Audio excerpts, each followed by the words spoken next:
Yadav films Bhojpuri Sonu Chamoli.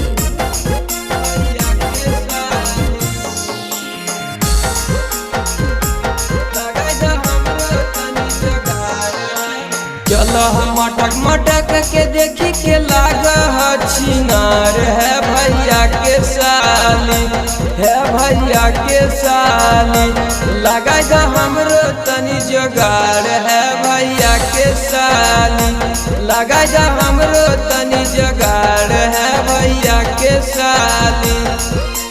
बोला भाई ऐसन बोलिया कहब खाई जैब मार हो दीदी के देवरू, हाँ दीदी के देवरू तोहरे बहिनी हो तो छिनार हो दीदी के देवरू, तोहरे बहिनी हो तो छिनार हो दीदी के देवरू, दीदी के देवरू, दीदी के देवरू।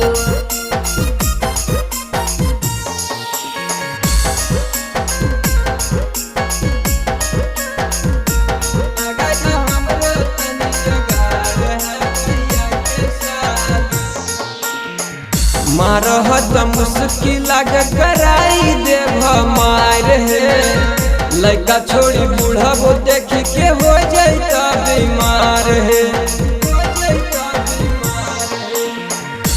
ये हम चीजवे ऐसन की होई जाए मार हो, हाटो काहे बोला छतिया तोहार हो, बोला ऐसे न सबके पागल बनाबो देखाई के कुतुब मीनार है भैया के साली, है भैया के साली लगा दो हमरो तनी जोगाड़ है भैया के साली। ढेर बोल भात खैबा मार हो दीदी के देवरू, जाय दे ना बोला देवरू, दीदी के देवरू।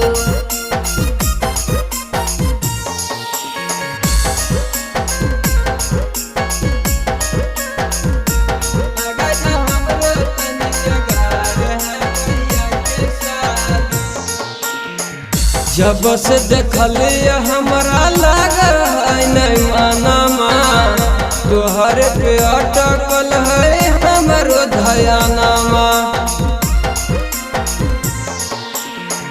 मन के मनाबो तू बैठा चुपचाप हो, नहीं तो मारबो ऐसन मार की करबा बाप बाप हो, सुला कह नीरज नंदन बतिया से दिलवा नहीं दे जाए है भैया के साली, है भैया के साली देखी के लगे छटल छिनार है भैया के साली।